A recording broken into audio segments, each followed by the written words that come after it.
From Microbe TV, this is Immune, episode number 37, recorded on November 12th, 2020.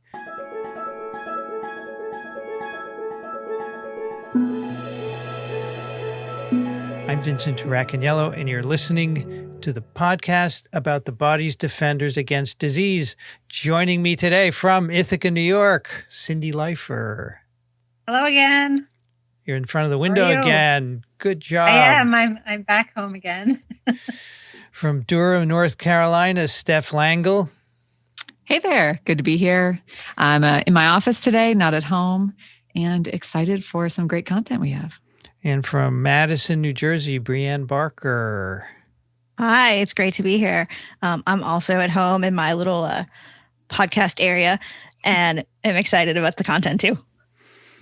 We have 5 guests today who are going to help us to celebrate and explain the upcoming Black in Immuno week. And let me introduce them for you. From the University of Texas, MD Anderson Cancer Center, Alexis Mobley. Welcome to Immune. I'm glad to be here. Thank you. From the University of California, San Francisco, Joel Babdur. Welcome. Thank you so much for having me. I'm very excited to be here. From the University of Chicago, Elaine Kwame. Welcome to Immune. Hello. Happy to be here. Thank you for having us. And from my old stomping grounds, the Icahn School of Medicine at Mount Sinai in New York City, Justine Noel. Welcome to Immune. For that introduction, I'm excited to be here. When I went there, it wasn't Icahn, though. He hadn't funded it. It was just Mount Sinai School of Medicine. But it's more or less the same place. And from the University of Pennsylvania in Philadelphia, Evonne Jean, welcome to Immune. Yes, thanks for having us. And so we have people all over the country, and that's the power of the internet. I don't know what we would do during this pandemic if we weren't able to connect this way. But then again, there weren't podcasts before the internet, so there you go. So, Steph, I'm going to hand it over to you and tell us what's happening here. Yeah, so this is really, I was looking at Twitter one day, and I think it was Joelle who was the first one who came on my radar to tweet about Black in Immuno Week. And this really comes on the heels of a lot of advocacy work that has been done really at a grassroots level for raising up really excellent researchers, Black researchers in particular, in STEM fields. So I don't know if I can remember the first Black in X week. I don't know. Joelle, what was the first one that came on your radar? I think, I'm not sure that was the first one, but the first I saw was Black Birders Week. That's right. I would say that was for me too. And I was able to really kind of follow people that I had never followed before, which really was the point. And it's an excellent representation of what's going on that I believe universities have not been able to raise up to the task. Even PIs, staff, faculty maybe haven't been able to do what the people on the ground of Black and X Week have been doing to really raise awareness about Black scientists. And I think that this upcoming one is going to be my favorite because it's going to be Black in Immunology, Black in Immuno Week. And that's going to be held November 22nd to the 28th. We're really looking forward to highlighting 5 researchers. They're going to talk about their advocacy and their science because both of those domains live within them and really should live within all of us. I think that it is an important topic, particularly on the heels of the death of George Floyd, and kind of a reckoning within academia, of course, comes too late. And even now, when I think about, and you all can tell me what you think about this, but I think it's dying down because things happen and we have these universities want to grab a hold of the moment, and we have, meetings, and we do different things, but then it kind of goes away. And I think I'm really liking these efforts to kind of keep things in the spotlight, but it can't just be Black scientists with the burden on their shoulders to maintain advocacy, because at the end of the day, We started this mess. We need to help fix it as ally in academia. So I think, coming up as somebody in science who came from a privileged background, like it's incumbent upon me to do something. So I think, we'll do a little round robin with the guest to talk about maybe what diversity means for you and removing racism in science, because at the end of the day, we're people, we come from different backgrounds. Science is not political in the sense that a piece of data is not political, but in the context of science that we do as people is political. We can't not talk about it. And I think there's science to back that up. The Black and Immuno team had curated a really excellent list of different research articles, commentaries that kind of show us in the data why, how Black scientists get excluded even from the start of, undergrad. I think it probably goes primary school as well. So we'll share some of those resources, and I don't want to hog the spotlight. We can come back around because I have some other thoughts, but I don't know, Cindy, Brian, Vincent, if you have anything. Sure. Yeah. Go ahead. So I'm really excited about Black in Immuno Week and all of the efforts of Black in insert and something here weeks, because I think that it's great for us as members of the Academy to think about all the ways that universities are not necessarily level playing fields for people.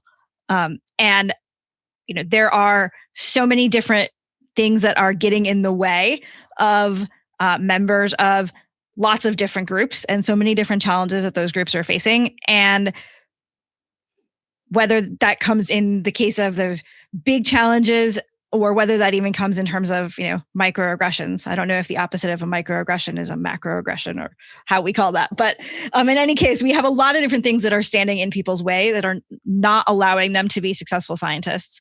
We as immunologists spend an awful lot of time talking about the importance of immune diversity and the diversity of immune cells and making a response. And just like it's really important to think about that, immune diversity, as we think about all of the problems that we as scientists want to solve, we need to make sure that we're including everyone, everyone's skills, everyone's ideas, to make sure that we have the best possible ability to actually get this work done.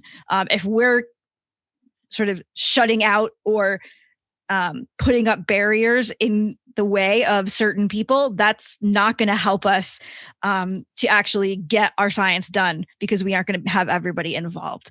I know that I've been spending a lot of time thinking about ways that I can work with undergraduate students and reading a lot of literature. I was super excited when I saw some of the literature that you all shared about different types of teaching that can be innovative and that can really help other different groups of students to help underrepresented students do well.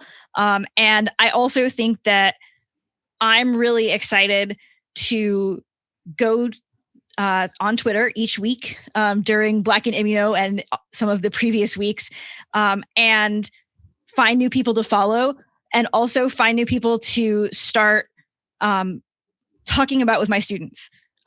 And making sure that, my students are really understanding all of the people they could be like in the future, which is, I've tried to do before, but this has given me so many more opportunities, and I think things are going to get so much better. So I'm really thankful for all of these efforts. Yeah, so I would add to that I think that you made an outstanding comparison using the immune diversity to look at diversity, because that's like the best possible analogy, being it Black and Immuno. I think that's fantastic, and the whole idea that the immune system doesn't work unless all the parts are working right, and they all complement each other and they all work together. And so I think that's really important. I think from my perspective, it's really interesting because I'm at Cornell University, and I don't know if you know, probably not. The founding motto basically of Cornell University is any person, any study. And so from the foundation of this university, there has been a drive to make sure that everyone has an equal opportunity. And even then we struggle, right? And so I'm at an institution where that's the foundation of the institution. And there are so many programs to promote faculty diversity, to promote student diversity. And I actually have a grant from NIH to promote faculty diversity. And so we have a number of initiatives, and we can talk about that later. But so there are many, many ways in which we have all of these programs and these opportunities, and yet we still struggle because the number of individuals who are not white who are on our faculty is still slim, right? It's still low, despite the efforts. And I think what we can take away from that is that this is not a passive process. We can't just wait for things to happen. We have to have actual practices and policies in place to break down those barriers that you were talking about, Brianne, to actively recruit and actively promote individuals of diverse backgrounds. And it's, we're here talking about Black and Immuno Week, but it's all diversity, right?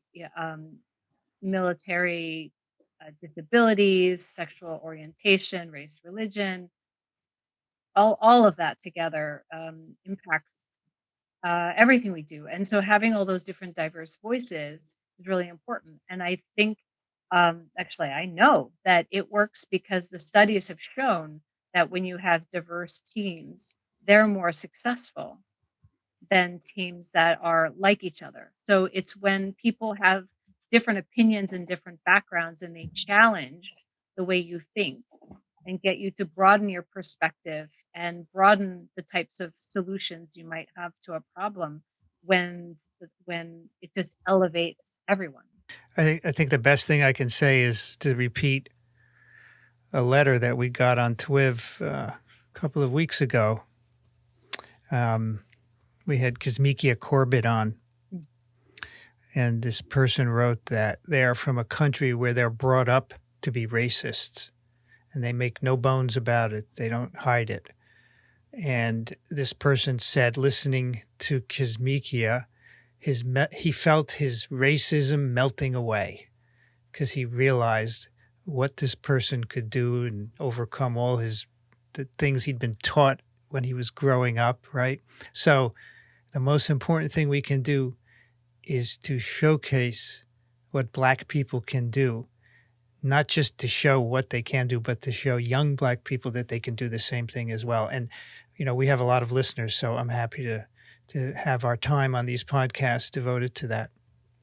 Yeah. And the one thing I just want to point out with all of that is I am so excited to allow for a lot of opportunities like that.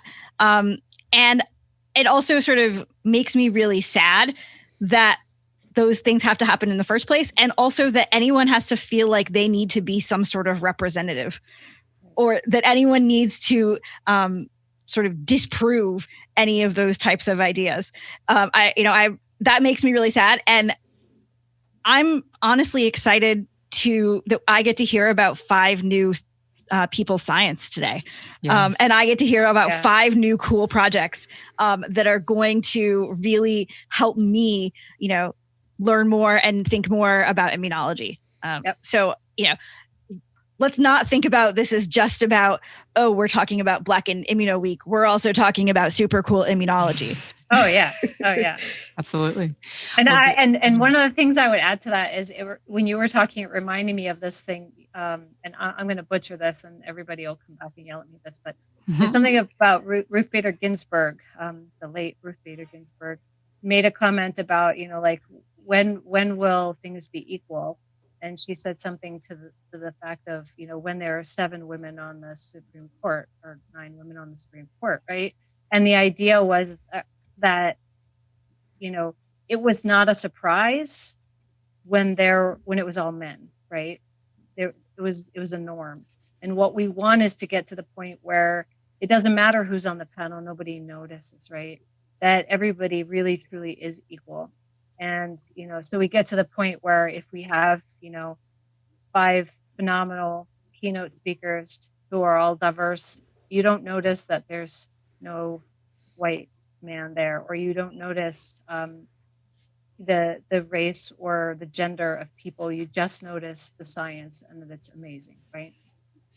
I would say let's get 9 Black women on the Supreme Court. I think I'd like to see that. Right. Well, that's great. I mean, I think, and to even as co-hosts of Immune, I think, we recognize too that within ourselves that we have things that we have to work on internally, and it's an active process. And I'm excited to hear, the advocacy and the science of these 5 great individuals here. So I think we'll pass it to them, and you guys have a lot you want to talk about, and we'll interact and ask questions because I think that's going to be a good discussion.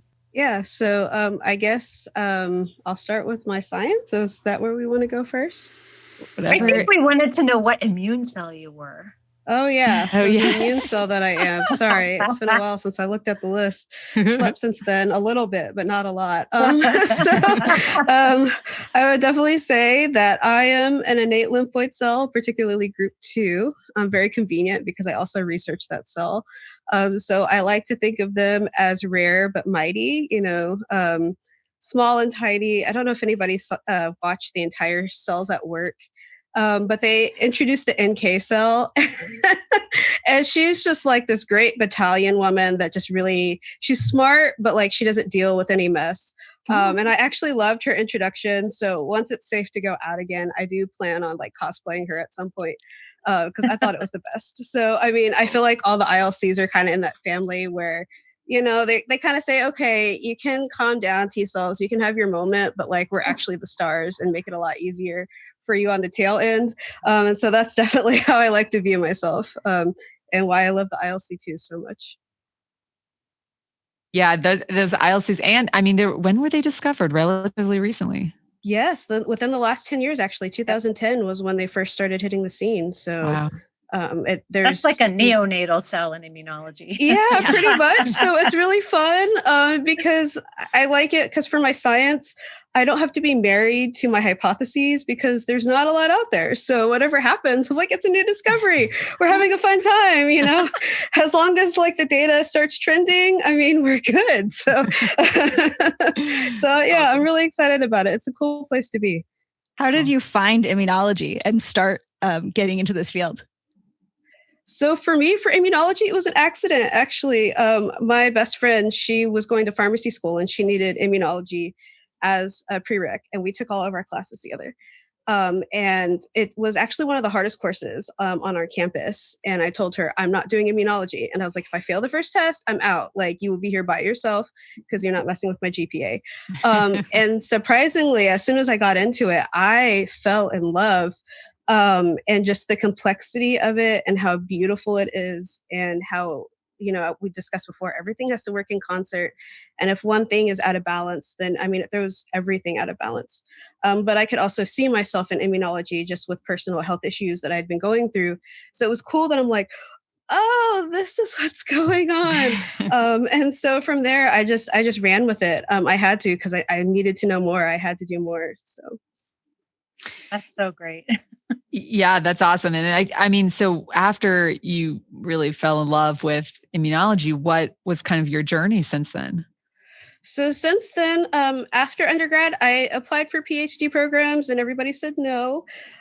So with another kind of happenstance, there was a new program in biotechnology at Texas Tech for a master's degree. And my advisor there, I would say, she was in touch with the new director and she's like, this would be a great program for you. And she's like, they do cancer immunology, which is kind of what you're wanting to get into anyway. And it's a new program and they're looking for students and like, you would be phenomenal. So I got in contact with them and got in. So I ended up getting my master's degree in biotechnology in Abilene. I got an introduction to biotech startups, industry work, more of the bedside type things, patent law, FDA approval, pharmacokinetics, pharmacology. So it was nice to see not just the bench work, but the other side and how hard of a process it is. It's not, oh, we have a discovery, now we're going to put it in humans. I mean, there's so many steps between the discoveries of research and the application and patients. And then from there, since I had more research experience, that's when I applied to my PhD program. So that's now while I'm here at the We have an incredibly long name, but UT MD Anderson Cancer Center, UT Health Graduate School of Biomedical Sciences. It's a great program, but it's a collaborative between two schools, MD Anderson and UT Health. So that's why the name is so long. And so we have opportunities to work with PIs at either institution. And I went there because I swore I was doing cancer research, and I actually ended up in neuroinflammation. So I have a dual, it's like a dual degree, dual programs on my degree. So neuroscience is actually my first one, since I was like, I need more training in neuroscience than immunology, but I'm still in a lab that's mainly immunology and neuroscience. It's just by happenstance because it is a brain focused group. But we do a lot of like inflammatory work there. So what year are you in your program? I am a wonderful 5th year in my program. So I'm hoping to graduate soon. Within, I guess, it has to be within the next 2 years because my NIH fellowship will be over by then, which I was just awarded. So once I run out of funding, I definitely have to get out. So congratulations. Yeah. So your research must be really moving at this point. So how do you relate these ILC2s and the brain? So what I'm looking at is the communication between microglia, which is the brain resident macrophage, and innate lymphoid cells, particularly in aging. Since there's been kind of a couple of papers that have hit on ILC2 aging phenotypes, but also the differences between sex and how that plays with the immune system. So my leading hypothesis right now is that the ILC2s aren't the ones that are deficient. It still is the microglia. So is there a way that we can enhance the function of ILC2s way down the line, of course, but enhancing the function of ILC2s so that we can make the macrophages or the microglia still efficient at their cleaning up and less inflammatory, particularly for things like stroke and neurodegenerative diseases. And so aging is one of the main, I forgot what the word is now, but one of the main markers when it comes to the disease state of really any neurodegenerative disorder. But then also the sex differences, because we've already seen that up to about age 65, women don't really have strokes, but if they do, they're less destructive than men. But after 65, women end up being more disabled after they have their strokes. So understanding some of these immune mechanisms could be really helpful. And also when it comes to assigning therapeutics, there may be differences between males and females, which we did have some preliminary data for out of our lab about how in some cases women actually need more of a therapeutic to get some type of therapeutic effect than men do. So sex differences, biological sex is really important. Hormones are really important. But then, of course, how is this interplaying with aging as well?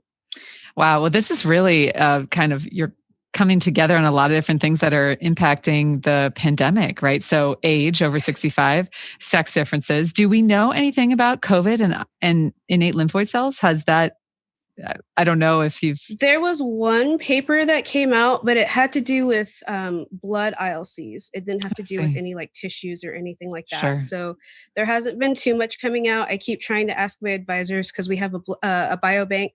If I can do some fun experiments with it. And they're still a little bit leery because they're working on another project right now that's more essential. So if there's anything left over, they'll let me play with the human cells. That's awesome. So Joelle, we want approximately 10 minutes per person or 15 or what do you think? Yeah, I think that's good format, but I mean, just let it go. If people want to go, share, I don't know. It depends also on you, but we're fine. I just want to make sure because I'm kind of keeping a little timekeeper to make sure that everyone gets the same amount of time. For Alexis, let me ask Alexis. So, how important have been mentors in giving you confidence that you could do it? Oh, they have been absolutely vital. Even in undergrad, I mean, the only reason I'm in research is because one of my mentors, it was actually my OChem professor. I was asking him for a letter of recommendation because I was going to do pre-med. And he was like, "Are you sure?" He's like, "You have the mind of a researcher. I think you would thrive much better in research." And then even how I got into research was, again, one of my professors had noticed I had more of a knack for research. So especially in undergrad, a lot of people set a great stage for me to be where I am, and continue to check in on me, amplify my voice, advocate for me. My master's degree, of course, was amazing. My PI there, he was awesome, always very patient with me. When it takes 6 months to recreate something, you have to go in every day. I screwed up sometimes and I would just come in very defeated. And he's like, it's okay, that's science. You have tomorrow. It's okay, go home. So that was wonderful. And then even now, my mentors now, they pretty much support, the sky's the limit. They let me really put my own hands. This is my own independent project. Nobody in my lab is really working with ILCs. So they said, find something that interests you, and you'll love your science, and just take it with you. So they've been pivotal in just, keeping me encouraged, keeping me successful, and just, keeping on with the dream that I've always had of being a scientist. So. That's awesome. That's great. Well, I'm curious, before we transition to another person, do you have any anecdote about being Black in academia? And, you can make that light or heavy, whatever you'd like. But do you have any? Yeah, I definitely will do the more light version because I always think it's funny. So I have a daughter, and I go to her school, and I try to volunteer as much as I can. Before the pandemic, on the weekends, not on the weekends, but on Friday, I would walk the dog down. I would let her play after school. And so a lot of people think I'm her sister. Obviously, I'm young.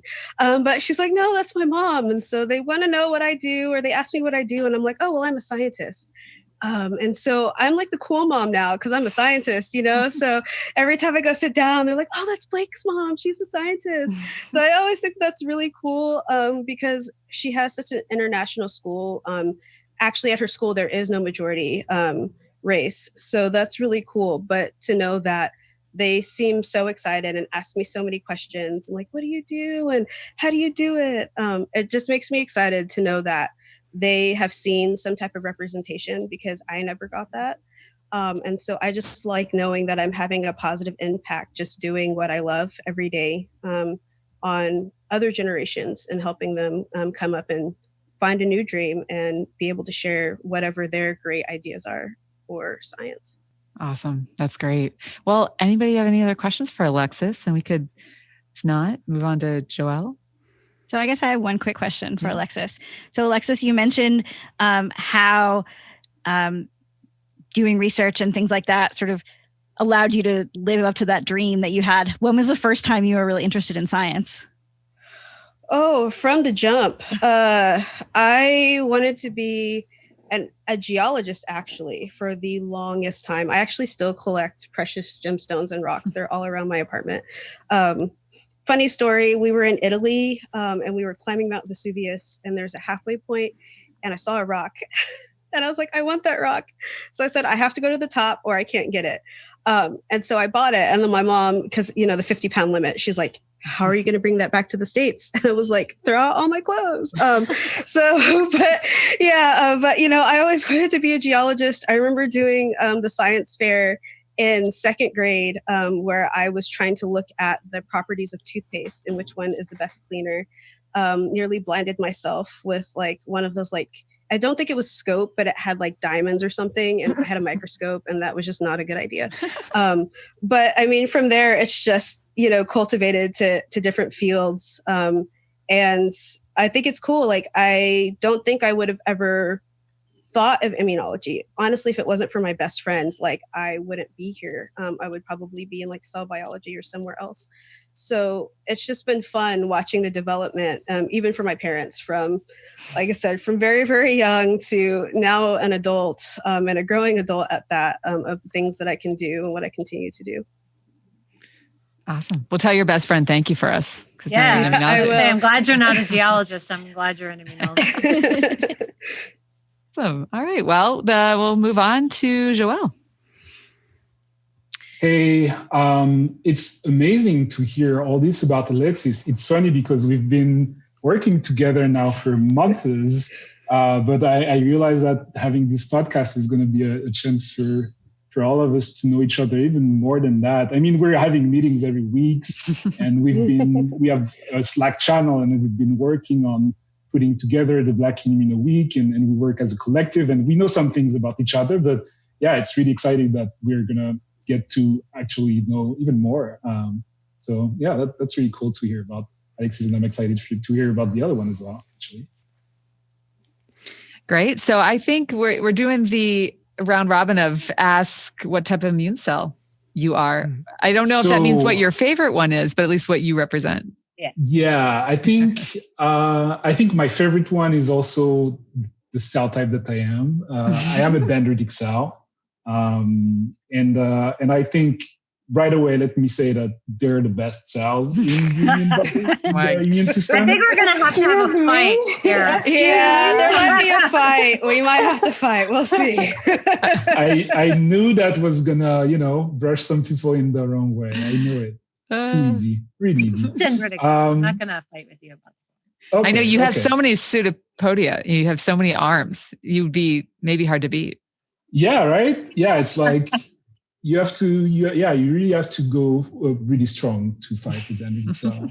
I'm a dendritic cell. I have been traveling long distances to get here. I like to form strong connections, and it's all about the Black Immuno Collective is creating these interactions and connections, getting things started, right? So definitely a dendritic cell. I have some anecdotes about dendritic cell. They're really cool. I mean, they can break barriers, right? And that is something that we're trying to do, I guess, as a collective, trying to break the barriers that are limiting progression of Black people in academia. So the dendritic cells are doing that all the time, right? They're using a set of enzymes to break those extracellular matrices, and they're really, really strong, very impressive type of cells. Awesome. Well, I think that there's probably a lot of people, we talk about dendritic cells a lot on this podcast. So there's probably a lot of audience members who can relate to you on that. And I think that dendritic cell won the Nobel Prize in 2011. 11. Oh, was it 11? Yeah. Okay. I think so. Yeah, definitely. Yeah, that was a victory. That was a victory. Yeah. So you got that under your belt. So it's hard to mess with that. So what has been your journey so far? What's brought you from, whenever you first got interested in science to where you are now as a postdoc at UCSF? Yeah. So the first time I got interested in science, I think it was in school. I guess I should say that I grew up in France. Maybe my accent has already mentioned that for me, but I grew up in France and in the area around Paris. And from parents that immigrated from French Caribbean island, Martinique, and they immigrated during Exodus. So most of my uncles and aunts also immigrated at the same time. But there was no school for them, or it was very basic. So they immigrated and they put us in school, and that's where I think I got my first excitement for science and as a first gen to go to school, first gen to go to high school, actually, when you come home and you want to talk about these things that you've learned, your parents are like, yeah, okay. They don't necessarily understand. They see that you're excited. They don't necessarily understand. I have this memory of trying to explain some stuff, and it was not easy, but I have these memories of probably, in middle school, being very excited about science in general. And then initially, I think I was more interested in medicine school. I was probably more seeing myself as a doctor. Actually studying for med school, I found this huge book of immunology, and I couldn't do something else. I was just going through it, and I was just studying immunology. So I think it's the moment where I really fell in love with immunology, and so I actually forget about medicine school and then got a master's in immunology. Went to a grad program at Paris Descartes University, and and I've been in a lab under the supervision of Loredana Saveanu, working on dendritic cells and and studying out trafficking, the intracellular trafficking in the endosomes of toll-like receptors is regulated, and how the traffic and how the compartmentalization of these endosomes helps to control the immune response that is initiated by dendritic cells.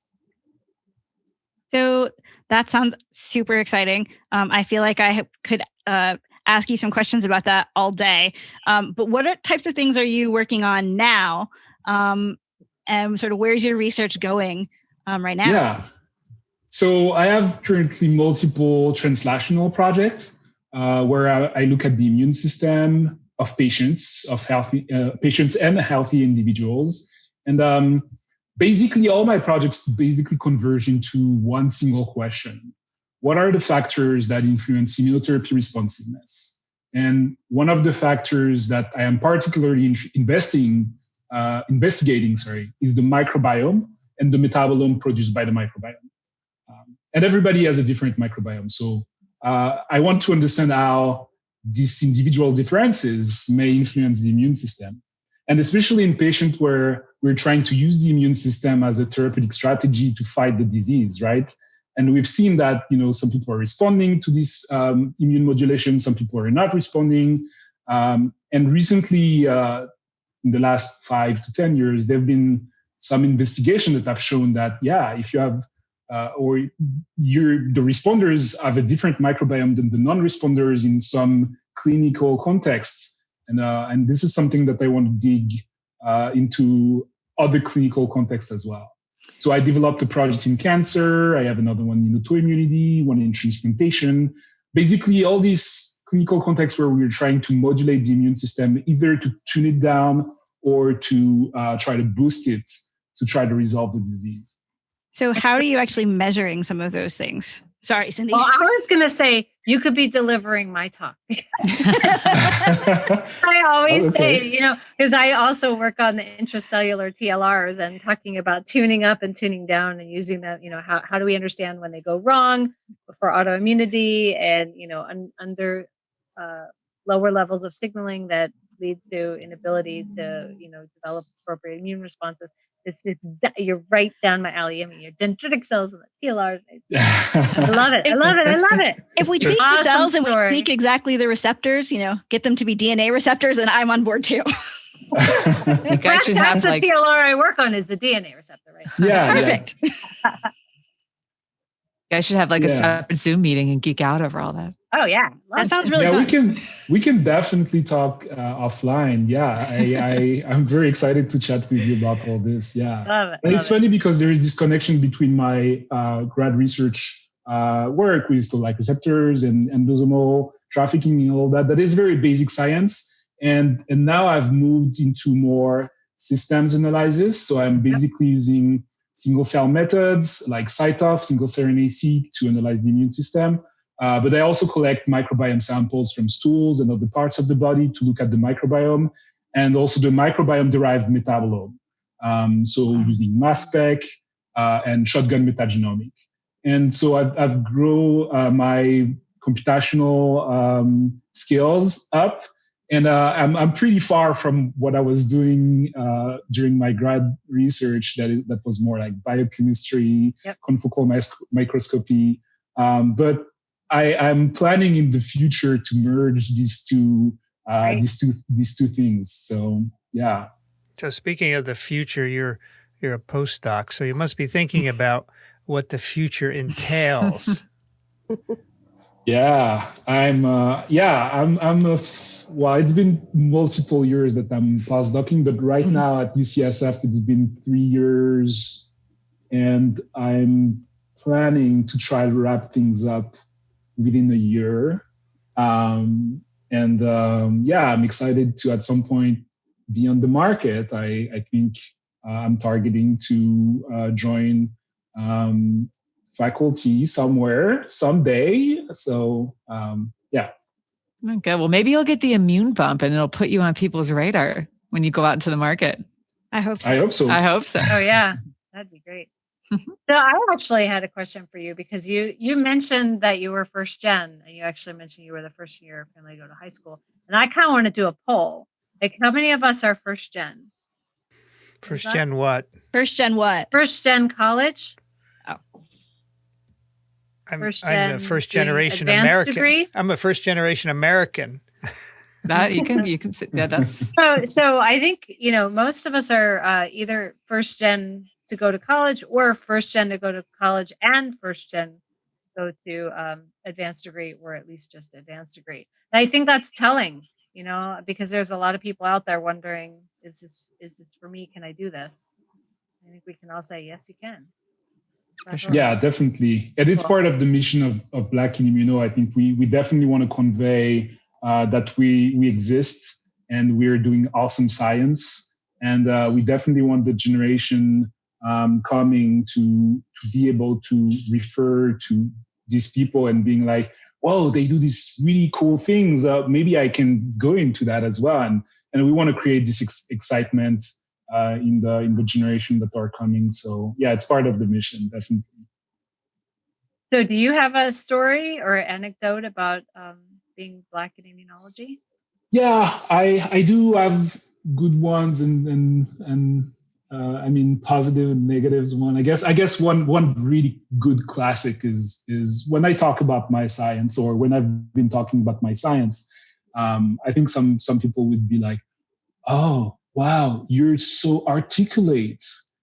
Like it's a surprise, and I think it's a big classic. Actually, I didn't know that it was such a classic, but reading the thread Black in the Ivory on social media, I realized that a lot of people have had exactly the same sentence with exactly the same look, and it's part of the things that we encounter, unfortunately. But positive stuff as well. I think my grad student advisor, or my grad school advisor, or my PhD advisor, Loredana, she is a very smart lady, and not only like lab smart, but also life smart or street smart. I don't know. And I think, I started with her, and I think she really fast got what it means, or she really, I think she really fast or quickly got it, what it is to be Black, because she would notice that people would act differently around me or have some sort of behaviors, and she would be pissed. And she would be, we would have this conversation, and she would be like, I noticed, I've seen that, and just this acknowledgement was, I think it was really something really good for me, because I felt like I was seen, and I think it's very important, right? So I could go through a lot of things, because at least my PhD advisor was seeing me, and she was seeing what's going on around, and she was in some cases protecting me, and in some cases she would speak out against some people. And so it has been really good to have this support from my supervisor, and she's been amazing. I mean, she taught me so many things. So yeah, I think I consider my PhD advisor as an ally. I think and I think it's good to have an ally on your side when you're going through grad school. So far, we're 2 for 2 with you and Alexis talking about the importance of mentors. And so you're making me really want to make sure I up my mentoring game. Yep. Yeah, there are many opportunities right now, and especially since the COVID situation and the lockdown, there have been a lot of programs that are proposing to pair people, and many very interesting programs have come up in the last 6 months. And I think there is a lot of opportunity out there to mentor Black individuals, students. I encourage anyone to look it up. There are a lot of opportunities. I think one of the things you said, though, was really important. That's just acknowledging things when they happen, right? Don't just try and pretend it didn't happen, and that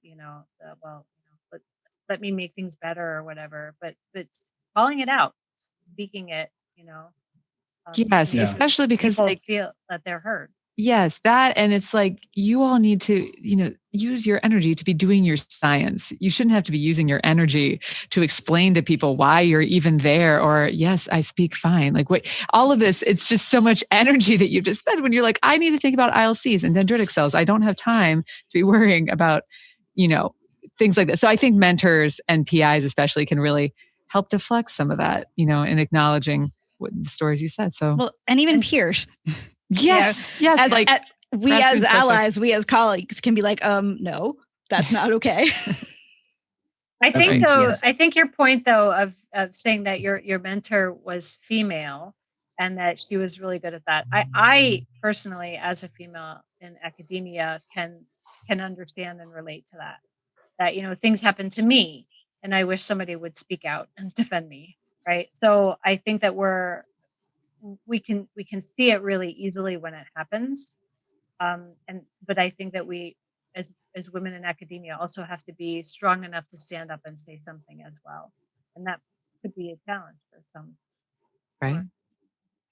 Yeah, I guess experiencing some discrimination as women can definitely help to have some awareness. But there are also cases where it's not enough to really see things that are not in the same set of attacks and aggressions. And so even at that stage, I think I've read a text that was really good about it, but I forgot.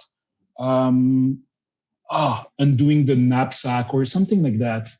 It was sorry. But it was really That's fine. good. We can if you remember it or find it, we can swing back to you for sure. Okay. Yeah. Okay, sounds good. So any other questions for Joelle before we move to, I think Elaine is our next person, correct?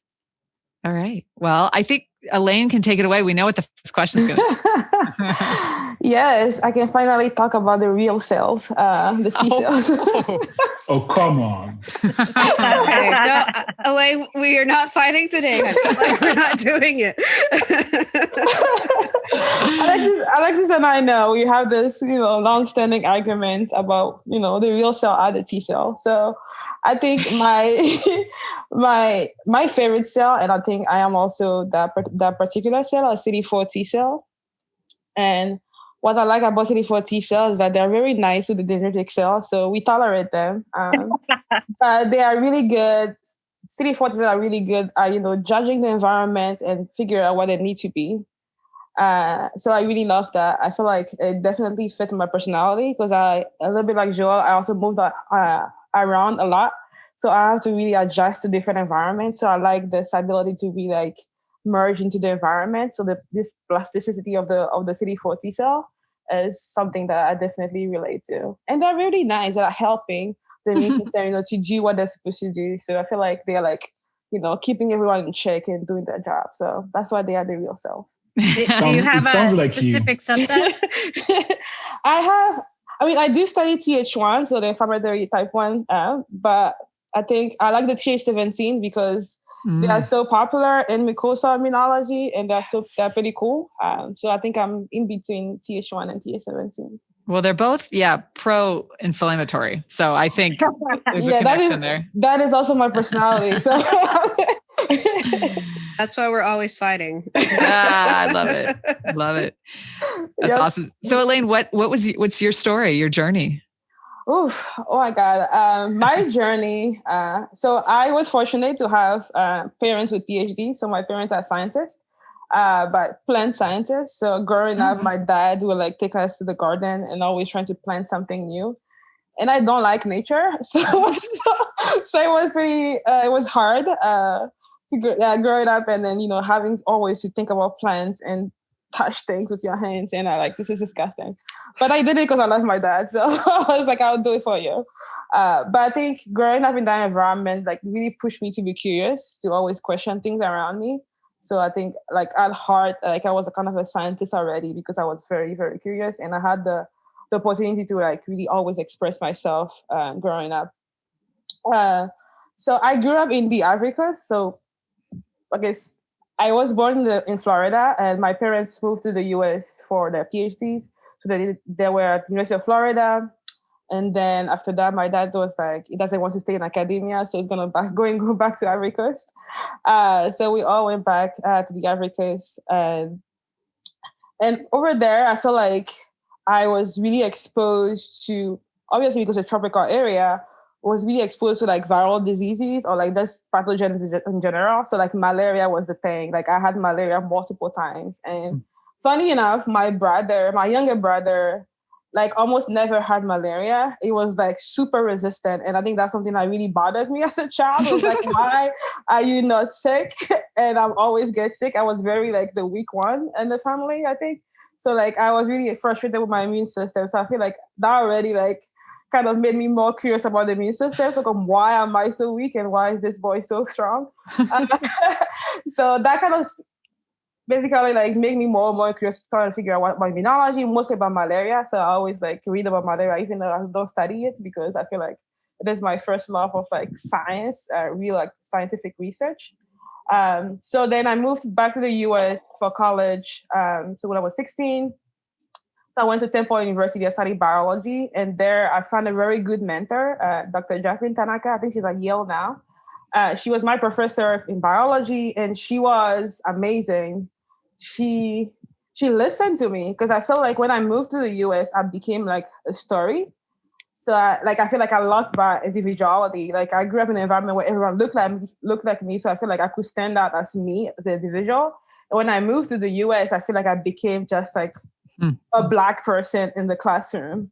And like, mind you, I went to Temple University, which was one of the like most diverse university in the US. But like in the science classes, I was always one of.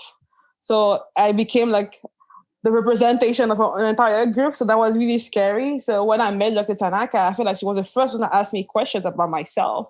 And I was like, oh, wow, you do care about me. So that was really interesting. And also as a child of African parents, I was like, I'm going to be a doctor because obviously that's what you do when you're African parents. You don't want to disgrace your parents, so you're going to be a doctor. So I was pre-med as well. I was really like going to the pre-med route, and I started like doing research in the lab, just every pre-med role. And I like the lab more than, going to the classes.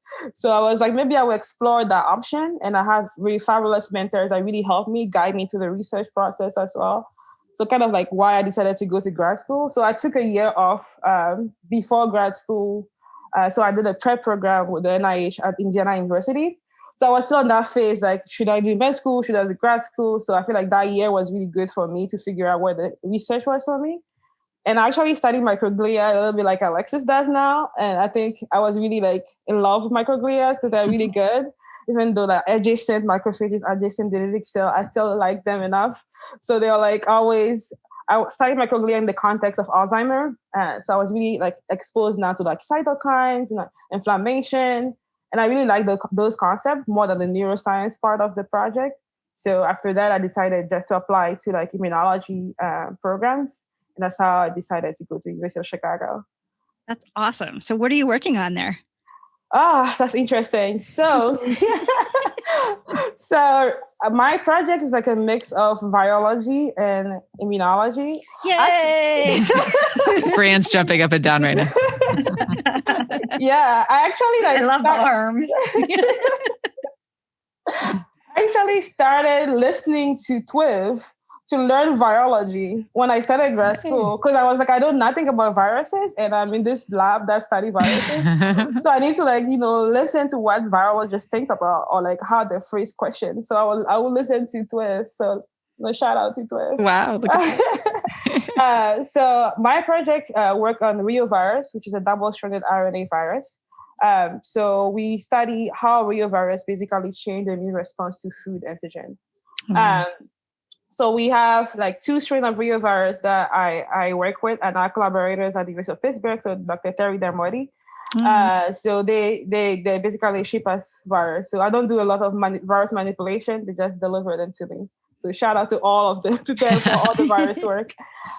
So what I do, basically, I use a mouse model to study how this virus basically changed the T-cell response to food. And we believe that this is a trigger for like celiac disease. So we use it as a model for celiac disease. You think viruses you are mentioned, involved go ahead, in human celiac disease?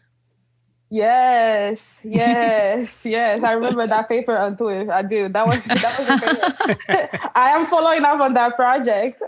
Oh, wow. Yeah. So basically, what we found in humans, so that people that develop celiac disease have high viral titer. So viral infection has always been associated with disease onset. So one of the best epidemiological study that was done was when they followed up children that are genetically predisposed to have celiac. So you need to have, in order to develop celiac, you need to have the DQ2, DQ8, which are the MHC molecule, so that the molecule that will actually present the food antigen. So what we found was that the incidence for developing the disease was higher with children that have higher viral titer. So there was more of a correlation evidence. So for my project, we are basically the first mouse model to show that if you infect mice with reovirus, you actually can change the immune response, the T cell response to the food. And in humans, you actually see this T cell response of people that have celiac. So you mentioned earlier that you were sort of thinking about Th1 cells, specifically out of CD4 T cells. So are the Th1 cells kind of the pathogenic type of cell in this model? Yes. So that's why I love them. They don't do what they're supposed to do. So normally when you basically feed a mouse with an antigen, like food antigen in the gut, what you get is a regulatory T cell response. And that's why you also believe that we also have the same response in humans. But what happened in celiac, or when you have infection with reovirus, you have this Th1 response. What is really interesting about the reovirus story is that the response to the virus itself, so the CD8 response, is similar regardless of what virus you basically infect the mice with. But only specific viruses can change the immune response to food. That's really what my project is trying to identify. So like the question we ask is basically like, what does this virus either impacting dendritic cells in this different way? So in the gut, we have a kind of a hierarchy of dendritic cells. So some are really good at monitoring the response to food. Some are really good at monitoring response to virus. So we think that these viruses are able to like impact the dendritic cell differently. So depending on the dendritic cell you are impacting, you are actually like changing the immune response either to food or to the virus itself. That's awesome. Yeah, I think that maybe even, I don't know if you're looking at the microbiome, but it seems like something Joelle and you could collaborate on, because I'm imagining there are going to be changes. And of course, microbiome could also mean viruses and bacteria, but I guess looking at bacteria as well. Oh, yeah. I actually did look at the microbiome, and I'm hoping somebody else in the lab takes the project. You're like, I have no time for this. But I did look at the microbiome because I basically studied 2 strains of reovirus. So one strain actually changed the immune response to food and the other doesn't, even though both strains have an antiviral response. So the virus that doesn't induce the immune response to food, actually in germ-free mice is able to do it. So it means that under SPF condition, the microbiome is actually suppressing the ability of this virus to do it. And somebody needs to continue that. You're like, I gotta graduate. It sounds very interesting, though. Yeah. It seems really cool. Yeah, I like it. I feel like my project really allowed me to be like a fake virologist and like a wannabe immunologist. I'm in between, so I love that. So what I'm listening to this and I'm like, I want to ask you 1,000,001 questions about the science, but I want to hear a little bit more about what it's like to be Black in academia from you. And I actually also had 2 questions. That was one, but the other one was, you mentioned a prep program, and I wonder how important was that in your development towards going to graduate school, and what was the most useful component of that? Okay, I can answer the prep program first because that's the easiest. I feel like without the prep program, I wouldn't have been in grad school. Because I was always pre-med, so like up to my 3rd year, and that's when I started doing like research. So I was already late in the research game to be competitive for graduate school. So the prep program really allowed me to have this additional research exposure. But most importantly, the program taught me how to know myself better, because I felt like I had to rotate in labs, which I've never, because in undergrad, basically you get what you get. So like in the prep program, I had to choose labs. So I kind of choose how do I learn? Like what kind of mentorship do I want? Those are questions I never asked myself in undergrad. So the program gave me this 1 year of figuring it out before trying to figure it out in grad school. So I had the opportunity to rotate, choose mentors, ask them questions. You know, are you going to support me? Are you going to help me with presentation? Like even learning how to present with PowerPoint, something that I've not learned a lot in undergrad. I was able to do that in my prep program. So I came basically more prepared in grad school and more confident. So like the prep program basically like boosts me up to be ready for graduate school, but also exposed me to a lot of reality of graduate school because I had, basically that also goes to my anecdote. I had a very bad experience starting my prep program. So the first lab I was in was super racist. And I think that definitely broke my spirit a little bit because I still think about that when I sleep. So the mentor I had was really, really harsh. And I think she told me basically like, I need to be a medical doctor because I can think like a scientist. And I didn't know it was a compliment. I was like, it sounds like a compliment, but it's not really a compliment. I don't know. But that definitely affected me. And I had to switch. So basically the prep director switched, basically put me in a different lab because obviously I couldn't stay there. But that was like a real wake-up call for me, realizing that everybody is going to support me. Not everybody will be for me, even though people have good intention. I think in general, she was a good mentor. She was like training and supporting, but just not me. So I feel like that was like a wake-up call for me that I have to actively look for people that will support me. And I kind of have to learn that, yes, I have people that will be against me and I need to be okay with it. And that doesn't necessarily reflect on my ability to be a scientist, basically a version of themselves. So that was an experience for me. Right. And just the thought that like there's one way to think like a scientist and that she could identify that in a prep program student. I mean, that's just so crazy to me. To even say that out loud is just so embarrassing. So I'm sorry that happened to you. Yeah, but I think that what you said was just, it was so mature and so fantastic. And I think it's worth repeating is just that, you know, like one person is not the perfect match, right? And if you're in a lab or you're in a PhD program and it doesn't feel right and you're not clicking and you don't feel like you're getting the right support, think about a different spot. You know, I did that in my PhD. I was in a lab and I was extremely unhappy. And third year I switched. And, you know, it all turned out okay, but I was terrified. I was terrified to switch labs. You know, you think it must be me. It can't be the mentor. You know, they're where they are. They're on this pedestal and you just, you know, look at them.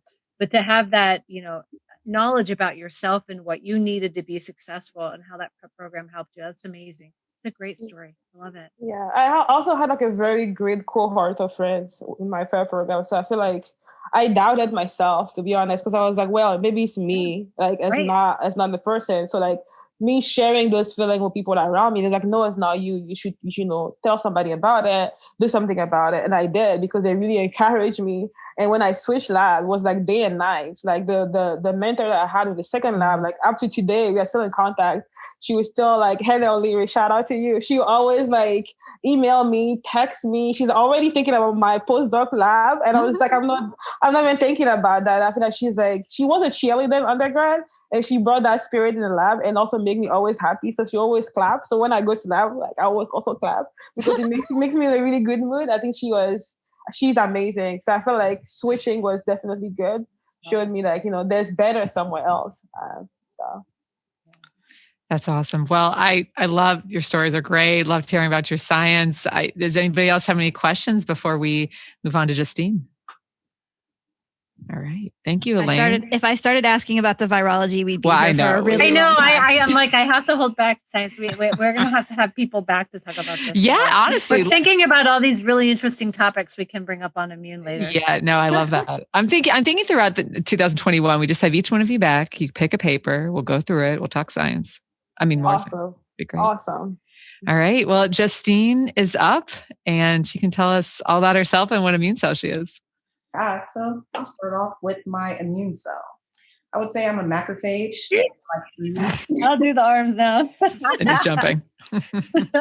I like food. I like to cook. It's a past hobby that I did a lot with my family. I'm a first generation student.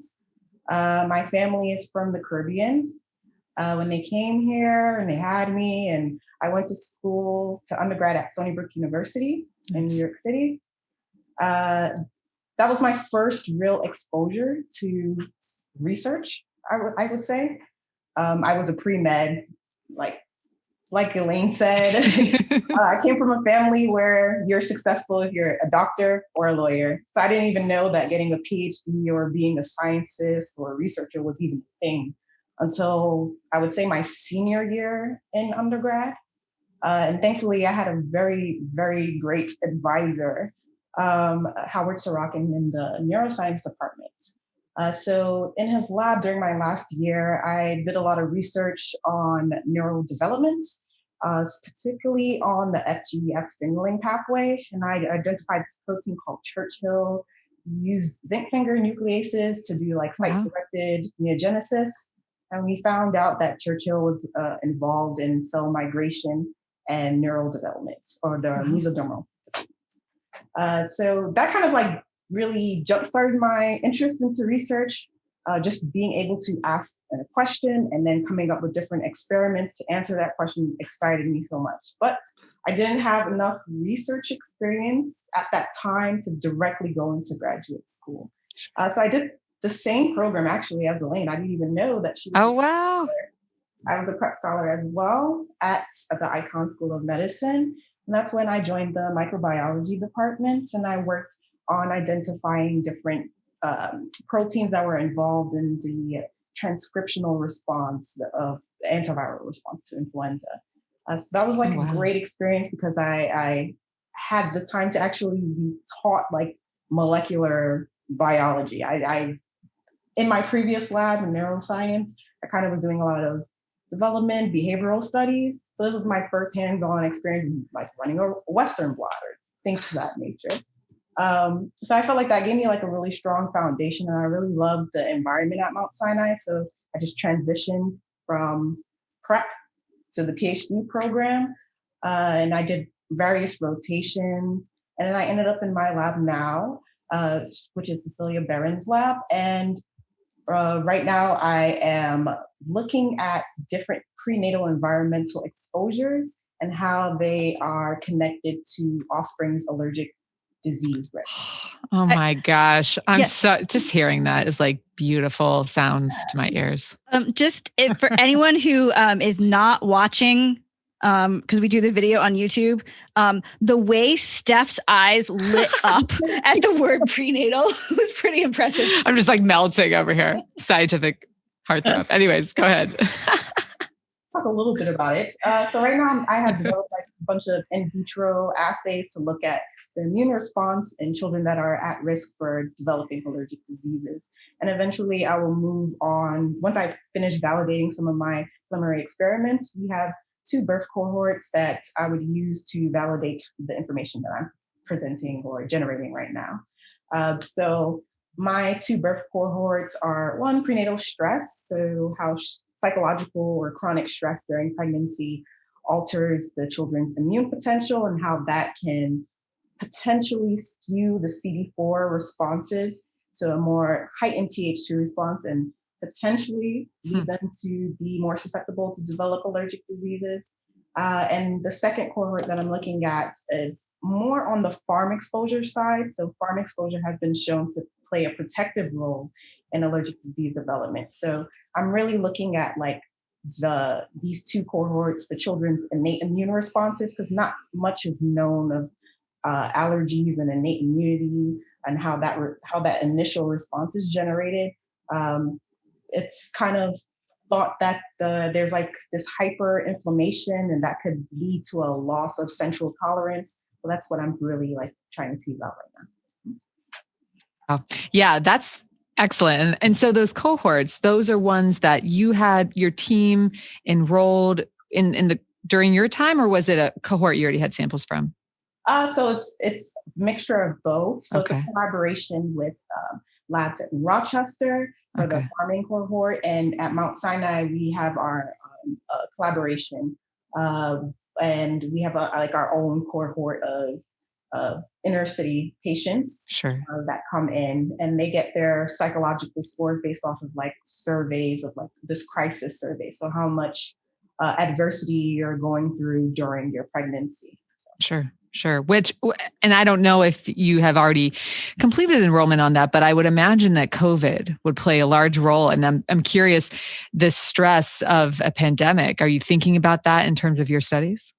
Yeah, so we recently just restarted collecting samples. COVID put a pause on a lot of things. Sure. So I'm like indicating like these are my COVID samples in the sense.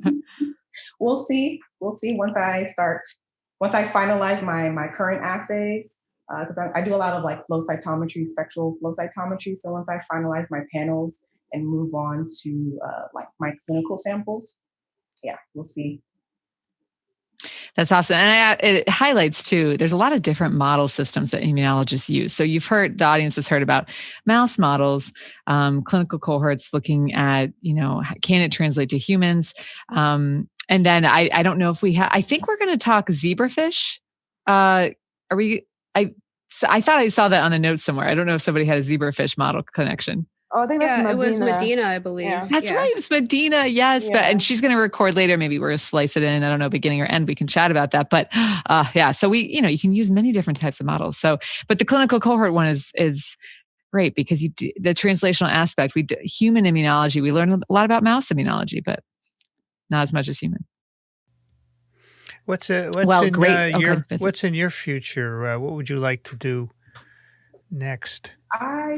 So I am planning to do a postdoc. I'm very interested in staying into academia. I feel very strongly that I wouldn't say you can't be what you don't see, but it's very helpful to see people that look like you and the positions that you're trying to attain to become. So yeah, that's my plan, to stay in academia, do a postdoc. Awesome. So do you have any anecdotes for us about what we should, be aware of about being Black in immunology? I would say I had various experiences, good and bad. I don't view like the bad experience as like something negative. I view everything as like a learning experience of something I could learn from that. So I would say most of my experience have been like microaggressions, things of that nature. But what has really like helped me on a day-to-day basis is having a mentor that advocates for me.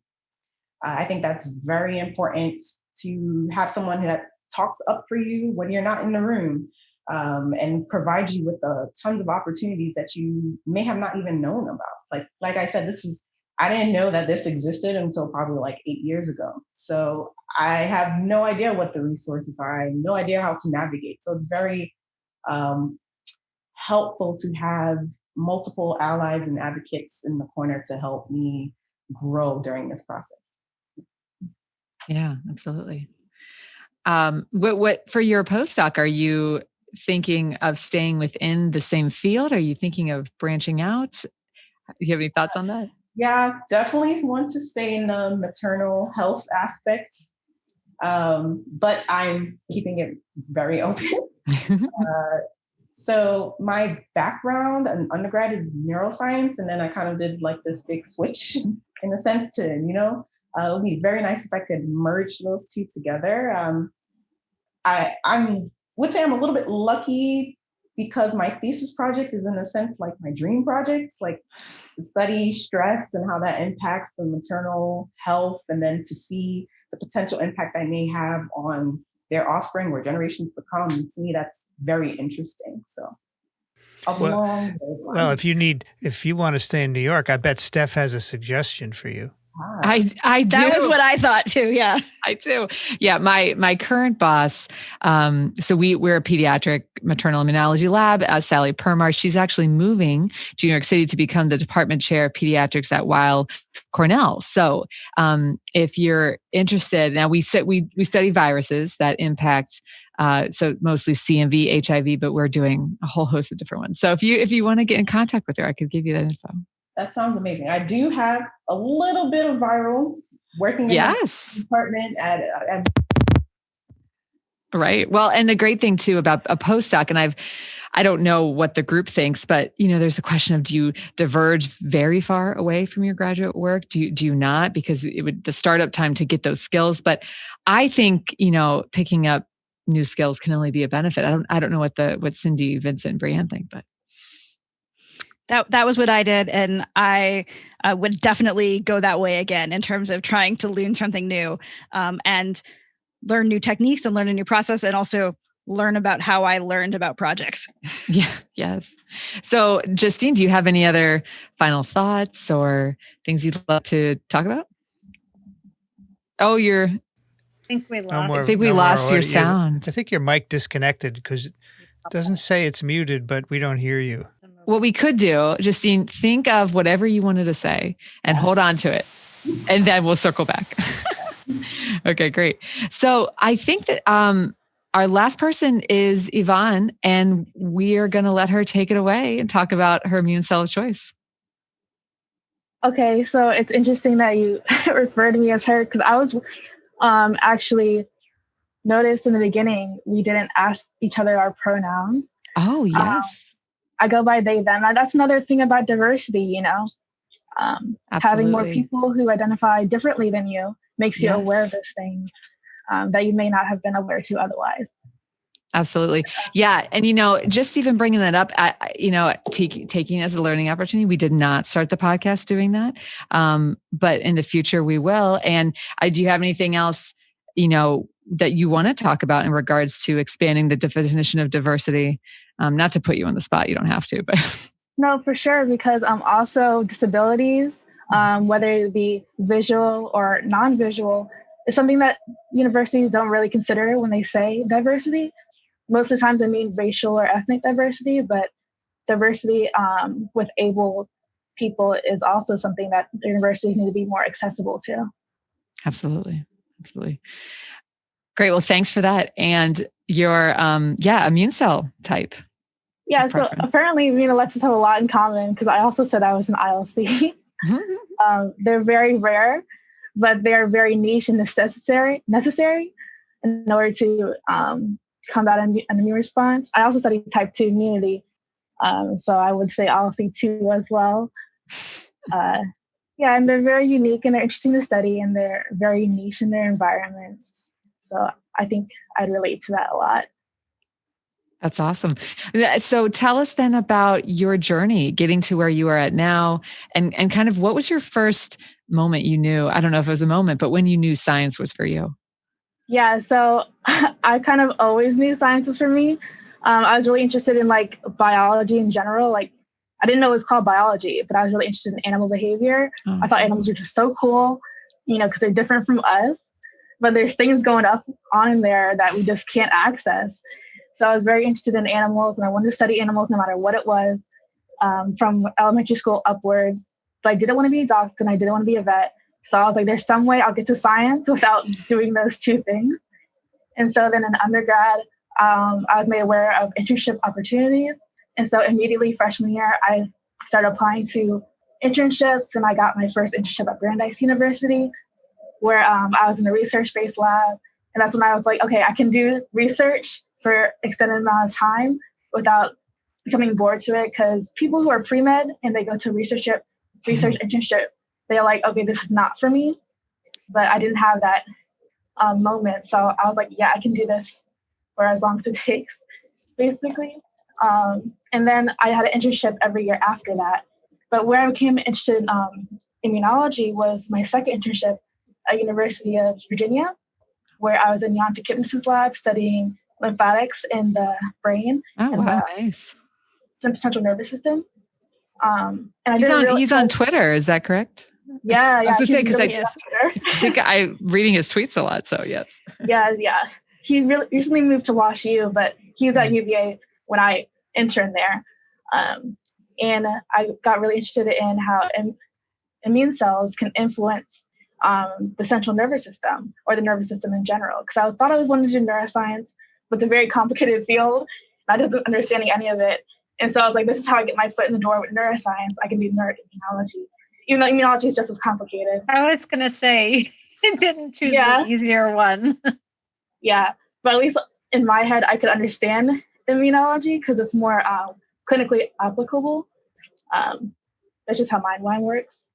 But so then I got interested in immunology, and then I had another internship in neuroscience because I was trying to see if I still was interested in neuroscience specifically. And that's where I decided that I would go into immunology at UPenn, where I have my third internship. And that's how I ended up here. I'm actually on like the earliest stage in my career, I think, of everyone here. I'm a second year. Nice. Are you pre or post prelim? Or candidacy, rather? Pre. Sorry. Pre. Okay. Pre. Got it. So I'm not a candidate, but I'm in the graduate group. Got it. Awesome. Well, good luck. Mm-hmm. Yeah, good luck. You'll do Thank great. you. Yeah. Thank you, So guys. what types of things are you working on in that process? Yeah. So after interning with Yoni, I was really interested in neuroimmunology.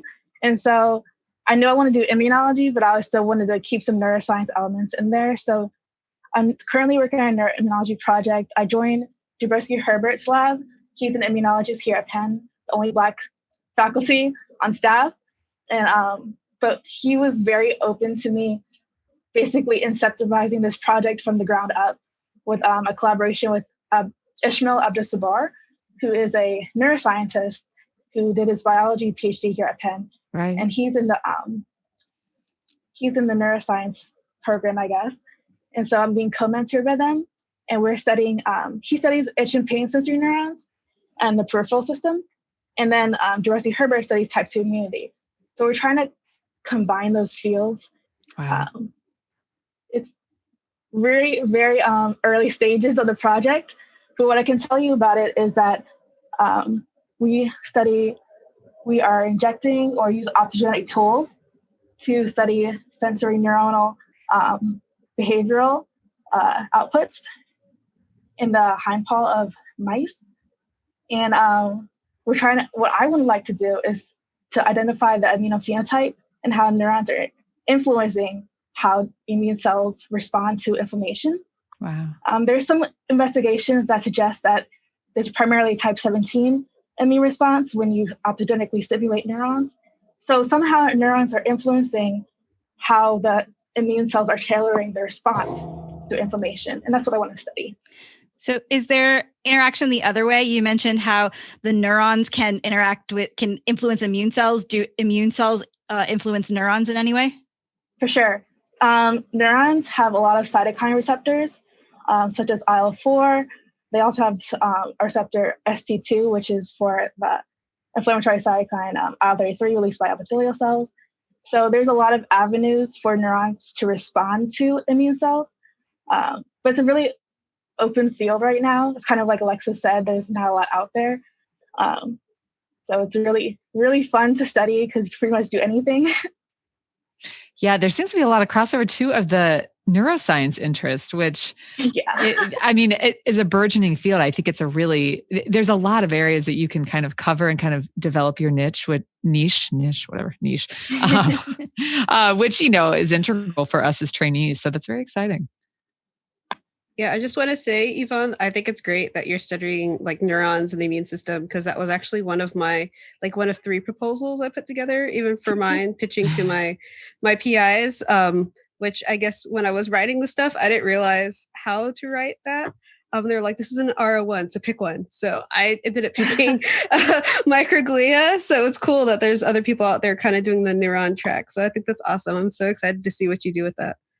I was really excited to hear you talking about it. I was like, oh my gosh, another one. We're out here. We're here. Awesome. I actually wrote my NSF about neuroimmunology, but I'm not doing that obviously, but it was like in the central nervous system with Toxoplasma gondii, which is like neurotrophic virus. I was rotating Chris Hunter's lab.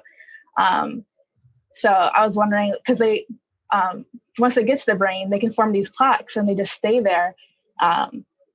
Invisible to the immune system. And so I was writing my NSF about investigating into how it's avoiding detection by the immune system. It's going to be so cool to follow you guys for like the next 20, 30 years. Yeah, I know. Your careers go. I know. I'm going to put a PubMed notification on each one of you so it enters into my email. So we've kind of been going and asking a couple of different things, and we've been asking everybody sort of some anecdote about their experience being Black in immunology. So what's yours? Yeah. So I wouldn't say it's specifically to immunology, but my undergrad, I went to HBCU. For people who don't know, that's a historically Black college or university. So population's like 92% Black. And it was very kind of a niche hub of people. So the successes, the failures, you're all seeing Black people doing them. And it's really easy to fall into comfortableness with that. And so, but luckily for me, I had my internships where I would go out, extramural internships, where I'd see what the community of scientists actually looks like. So interacting with my peers on campus and then going out into these internships, it was starkly different. And clearly you could see the problem with the lack of diversity on these research-focused institutions. So I think that's what really brought up the advocacy in science specifically, because I was advocating in NAACP and things like that, but specifically in science, there needs to be changes as well. Yeah. Can you speak more to that in regards to HBCUs and really this pool of talent scientifically that, there's not probably as you found out, not as many people from HBCUs that come into STEM. So what can we do as allies, as people who hope to run our own labs or are running our labs to really connect with that pool of excellent potential scientists? For sure.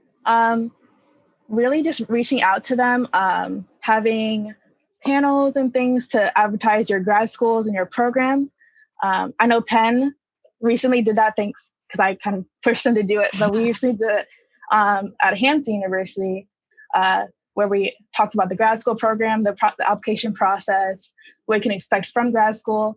A lot of people want to do pre-med, so advertising the MD, PhD, as well as the PhD is really important. Letting people know that you don't have to just pay for med school. You could get a PhD and have it paid for, and then have 2 degrees at the end of your studies.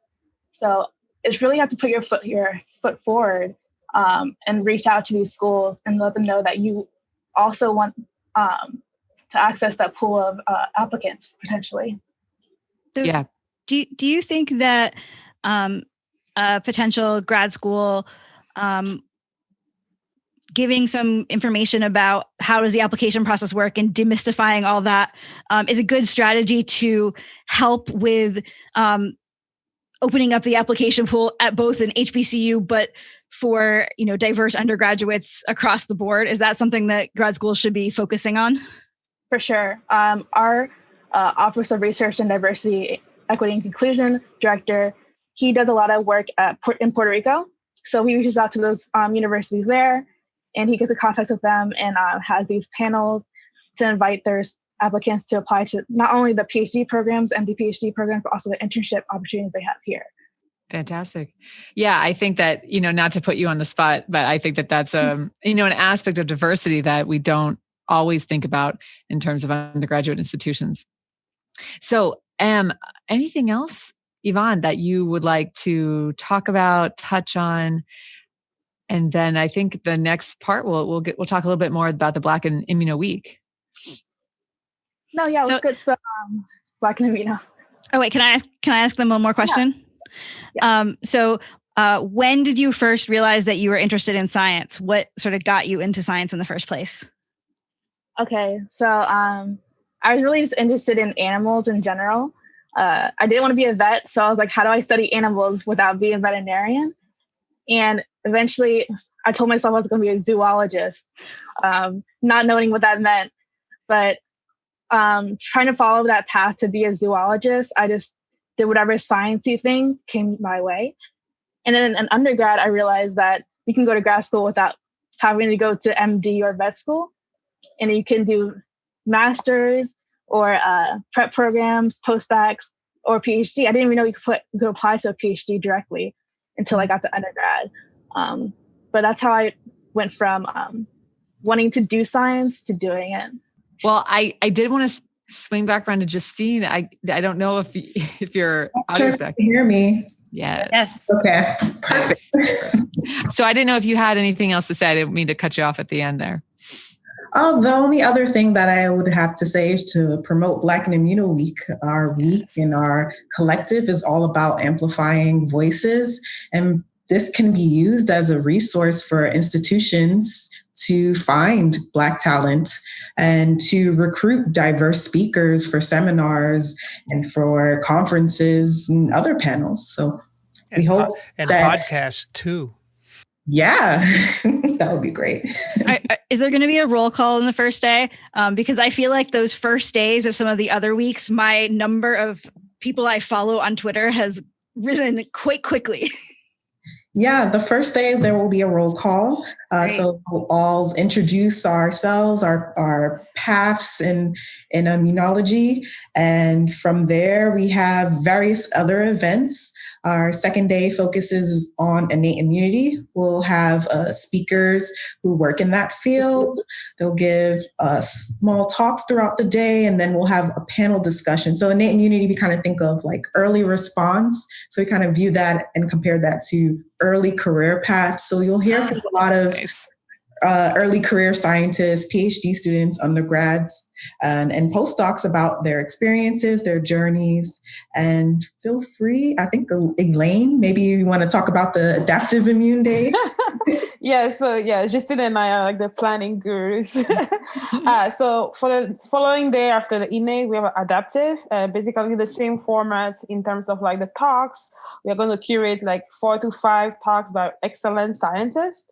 Black scientists, obviously. And then really in the afternoon, we're going to go with a panel about career, something that at least most of us in the collective are really interested in, looking at what is happening after the PhD, thinking about postdocs, either academia, thinking about industry. So we really want to have like a panel that will give us like a big perspective on all the things that immunologists can do with a PhD. So really excited about that. We really like put a lot of thought into it. So we made sure we have representation across the world. So we are hoping to have panelists from the US, from the UK, everywhere in Europe, and also in Africa. So we want to highlight all Black immunologists, like the entire, we try and at least compensate a big part of the Black experience around the world. So we'll see how that goes. And where could people find Black in Immuno? Yeah, they can locate us at blackandimmuno.org. Our website is beautiful, so please take a look. All of our events will be there, as well as RSVPs for you to RSVP for our events, and more details about what the hashtags and how to promote on each specific day. So can you remind us what the week is? What the dates are? Oh, yeah. So it's going to be November 22nd to 28th. So we are also like thinking of donation. So we want to support all the Black scientists. We really want to make it a point to show that we value the contribution of Black scientists. So we also want to compensate all our speakers, all the organizers, all the people that are putting work into this, into really amplifying the voices of Black scientists. So we definitely are looking for donations. So I think Joel and his team really did a lot of jobs on trying to curate a very like simple process for institution and individual to really support our mission. Yeah. And also to add to that, we also are looking to create scholarship funds as well, or travel grants for up and coming participants, graduate students, undergrads looking to go to symposiums and to get out there and to learn more about their field and to interact and build their networks. So. Yeah, I think that's what I really enjoy about what we've curated for Black and Immuno Week is that it's not just a week. It's not just a one-time thing. Even with our goals, we are aiming to file as a nonprofit, a 501c3 organization, so that we can continue to do awesome things like workshops and trainings. We've curated a list of different scholarships and funds that students can go and apply for at all careers. We're working on trying to do more educational outreach, even from the grade school level, so that we can have more exposure. Our website and our movement is not a one and done. We're really trying to shake up the immunology field and continue to be here, be loud and bring more people with us. Because honestly, I've had so much fun. I know even with the planning, one of the questions was, okay, now what Black immunologist are we going to bring to our panel?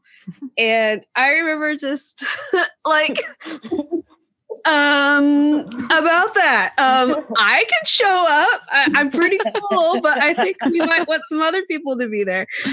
So that was kind of one of our struggles at first. So we really did have to hit the internet, and I know we're out there. I feel like almost when one of my other things, I wanted to be an astronaut at some point. And so, I feel like we're sometimes calling out into the ether, like, is there other intelligent life out there? But we're there, and it's awesome. So every time we pull in somebody else for Black and Immuno, I'm just in awe of the talent that we have and just how much fun we have.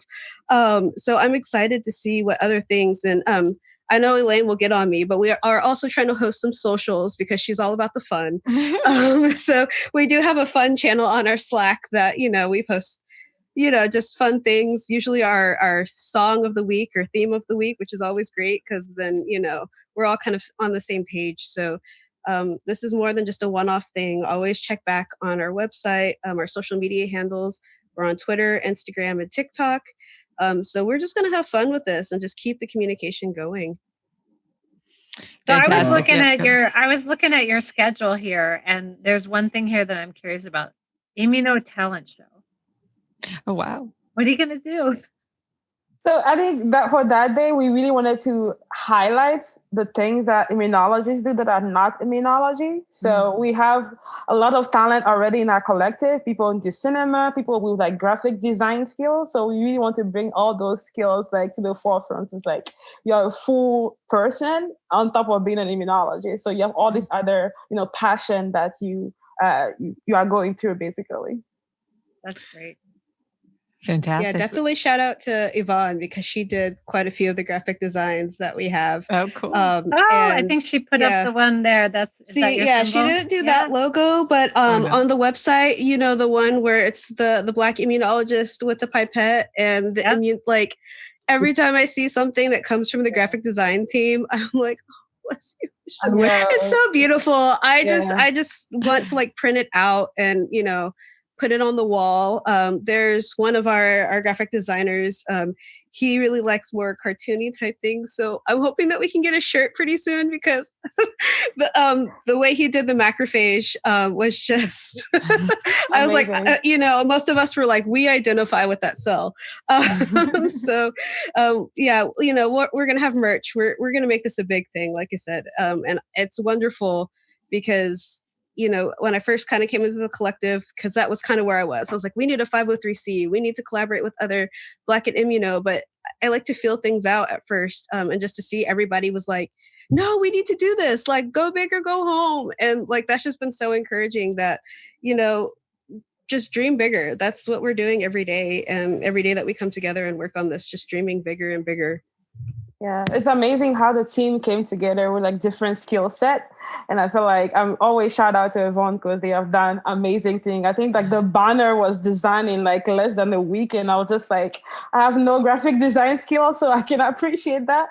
And I really like that we definitely split into our strengths, what you're really good at, kind of advocate for the group in different capacities and everything just came together beautifully. I think that most of us haven't done this kind of work in terms of planning this week-long event. I've been planning this organization for the future, very long term. So I think this was really an interesting experience that we started our first Zoom call not knowing each other. It's 6 strangers coming on the screen and we only talked on Twitter and it's just okay, you're going to meet those Twitter strangers now. And I think and it was a really interesting experience. So now I can always, make fun of the ILCs and I love that. So I love the opportunity. It kind of sounds like all the different cells of the immune system coming together with their strengths to Yes,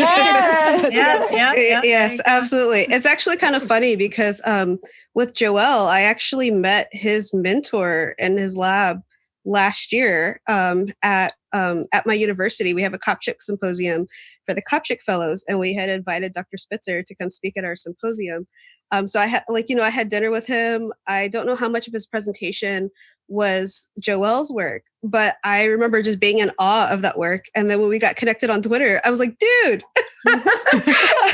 I know you by tangent. This is awesome. So that's also been really cool of just oh, okay. It's a smaller world than what you think. So it's just been so much fun. I feel so much better after we have our meetings, just being on the Slack. Evonne, they talked about, disability, and I'm kind of going through that right now, and worsening disability. And so I can still just kind of be, today I told them it was a rough day. I was going to come in my grumpy cat onesie, but I changed my mind. But, just the encouragement that we get each and every day, the gifts and the memes, it's a wonderful place to be. And I just feel so much more empowered and just so thankful for these Blacken weeks, because I feel like they are a very empowering set of movements. I also get to be part of Black and Neuro, yay for neuroinflammation. So I get to see both sides of Black excellence and how we are marrying these things and how much work Black and X are doing with each other and the collaborations that we're putting together. So I'm just excited to see what these movements do for science and for academia in the years to come. Like, I'm so excited. It makes me so happy to think about it for the future. So I have one question. Oh, go ahead. I'm honestly thinking to add on what Alexis just said, that this is going to change how we see being a scientist. All these movements, I think they're really going to change how we can approach the vision of what is a scientist, because it has given so much visibility to a lot of Black researchers, and actually also help us to connect, as many of us have said already. It came together just because we were looking for other immunologists, Black immunologists to connect with in the first place and to amplify. And we've started to cheer ourselves, each other on Twitter, and being like, okay, let's do the Black in Immuno Week. Let's do it. And I think, I remember Justine pushing me around, and then I was like, okay, let's do it. And I think Elaine came in and sent some tweets as well, being like, we're at here, let's do it. And Evonne joining. So yeah, it has been very organic, the way that we've formed this collective, and very exciting. And as Alexis said, every time we're meeting, when we come out of the meeting, I mean, we're not exhausted. We're like re-energized, and we go into the planning, and it's really fantastic. And I hope that it's going to have an impact, and I hope that it's going to generate a community, not only us, the collective, but the community of Black immunologists. So we're working really hard toward that. A couple of things that I want to highlight about what we're doing. One is that the Black Immuno Week is a first step. We're basically planning for the rest of the year. And one thing that we have put together is a Black in Immuno Hub. It is something that we're still working on, but the idea is to create a database of all Black immunologists that want to file to be in the database in a central place that is going to sit on our website, where everyone can look for Black immunologists by subdiscipline, by level of career, or any other keywords. And I think this is going to help a lot of us to be visible and help research institutions to find candidates for their faculty search, and also try to connect the community with all these amazing researchers. So Black in Immuno Hub is going to be this database, but it's also going to be a place where we're going to try to create some networking events. And those networking events are going to be workshops. It's going to be also job fairs. We're thinking of bringing on some industry and companies to come and connect with Black researchers, Black immunologists. So we're trying to create a network that is going to be able to connect everyone and to allow people to come together. So, and that is one thing that I wanted to say. The other thing is, beside the sponsorship, what we're expecting from research institutions, but also, individuals can contribute by sponsoring, but we're also targeting, and we hope that they're gonna join in the fight with us, scientific journals and publishers and companies. And so basically all these different type of institutions can contribute by giving money for developing Black Immuno Week and Black Immuno Hub. But beyond that, what we've thought is that there is an opportunity there for all these different institutions, companies, and publishers to start to take concrete steps to increase diversity and increase the environment for Black researchers, and especially in the field of immunology. So we have created a partnership program. And this partnership program has a very simple 3 rules, or 3, I don't know how to say that, but let's say a 3-point framework. One is to basically commit to collect and publish statistics about diversity in their local environment. So if I'm Department of Microbiology and Immunology Department of Research in a university, I want to partner with Black in Immuno. So that's one of the things that I want to do, start to collect this information and commit to publish it with Black in Immuno. The second point of the framework is to basically increase the amount of DEI trainings that are available for the people in this research community.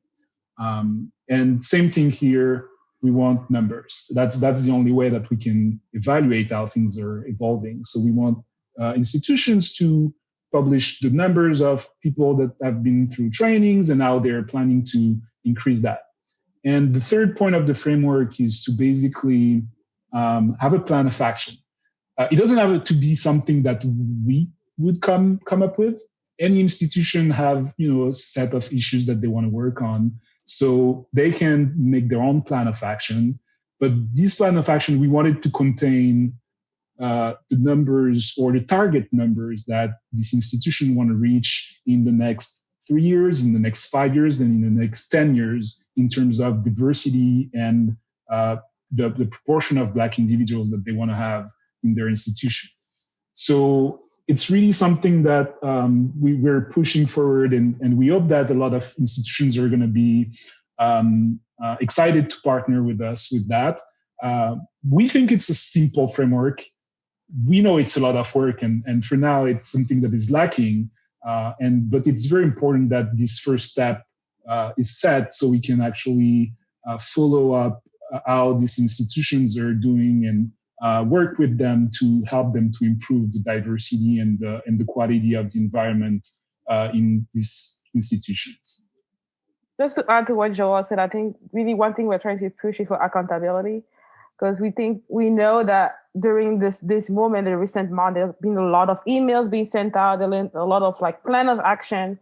But really what we're hoping with this framework, we're keeping institutions accountable. So by publishing those numbers, by publishing your plan of action, you're basically holding yourself to it. You're going to continue what you said you were actually intending to do. So we hope that will help more visibility for Black scientists, but also keep all the institutions accountable for the things that they want to do. Yeah, and with that accountability, not only will we feature you on our website, so when people need to figure out what graduate school should I go to, Black and Immuno says this, but we're going to give them a cool little logo of Black and Immuno, like Black and Immuno Partner, that they'll be allowed to display. And so as they renew each year, they get to keep that logo. So then people know, okay, I need to look for that logo so I can start going to these locations. So it's just going to be, like Joelle said, it's a first step, but it'll definitely help and just get the word out and help people finding a place where that they can identify and that are doing the work.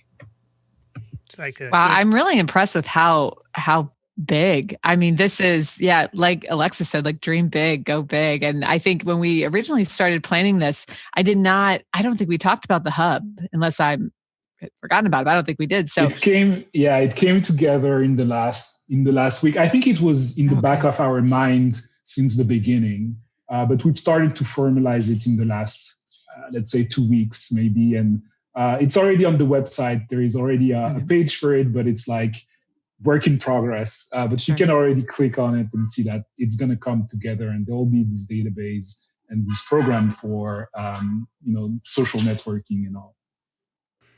I like the idea of a curated seal. It's kind of like a Good Housekeeping seal of approval. I don't know if any of you remember that, but when I was a kid, that they say this is a good product, you can feel safe using this. So I like that very much. Is there anything else before we wrap up and say goodbye? Well, I wanted to ask each one of you. So you have this really nice plan for journals and for institutions. Can you just say one concrete thing that you think each of our listeners could do to join the fight, or whatever it is you want to talk about? So for each one of you, what do you think it is that our listeners could do?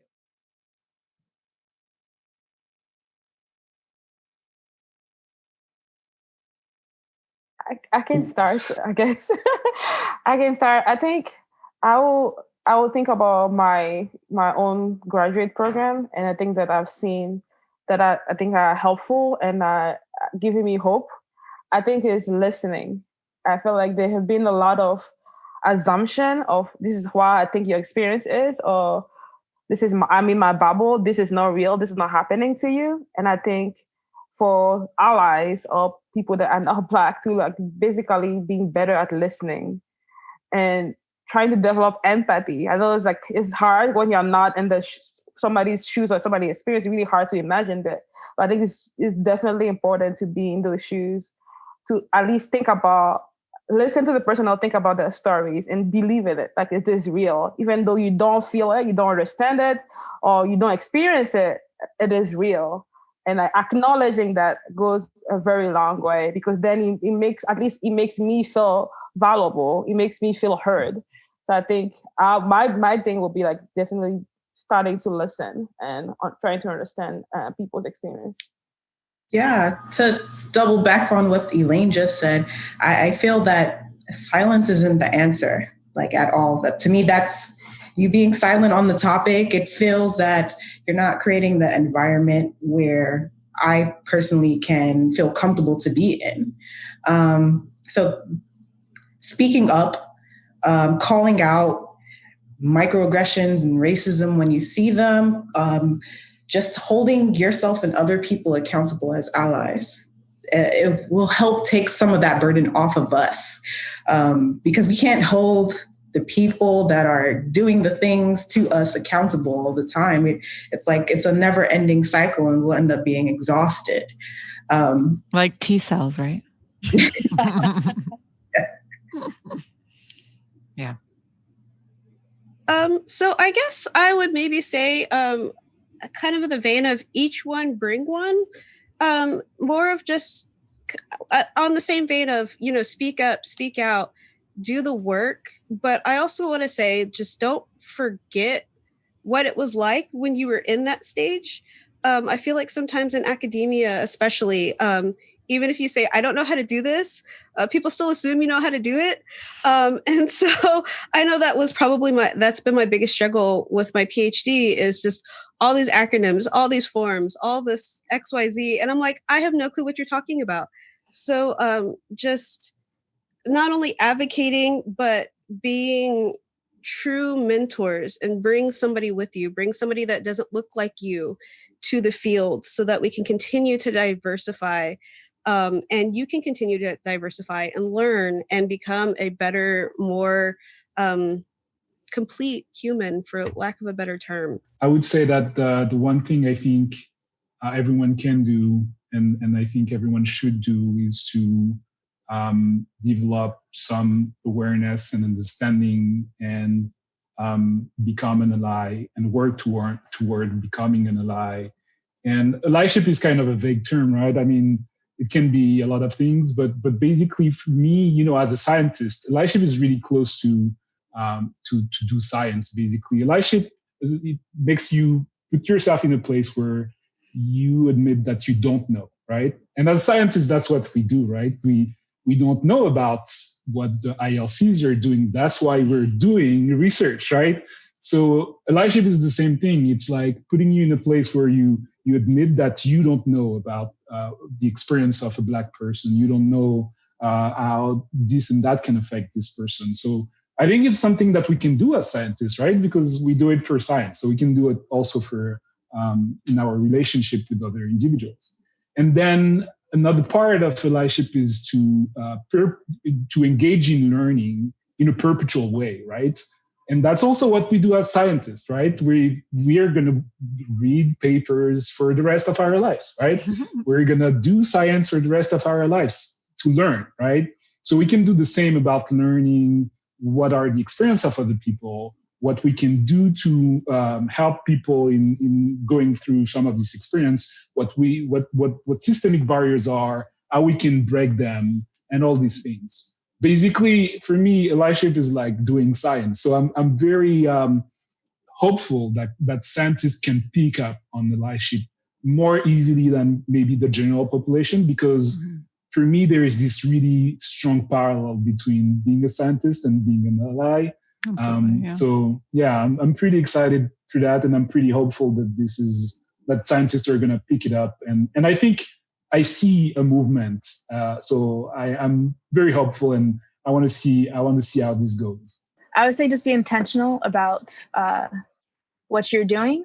So if you are the head of your lab and you look around your lab and they're a homogenous population, maybe look into hiring somebody from an institution where you know there's a greater population of minorities, such as the HBCU or someone from Puerto Rico, because it's pretty minority serving there as well. So just being intentional about everything you do, basically, and knowing how it could affect others and how it will impact your lab or people around you in the future. Last little tidbit, utilizing your platforms and your powers to amplify other people's or underrepresented voices. So that's like ultimate goal. And that's our ultimate mission for Black and Immuno. So.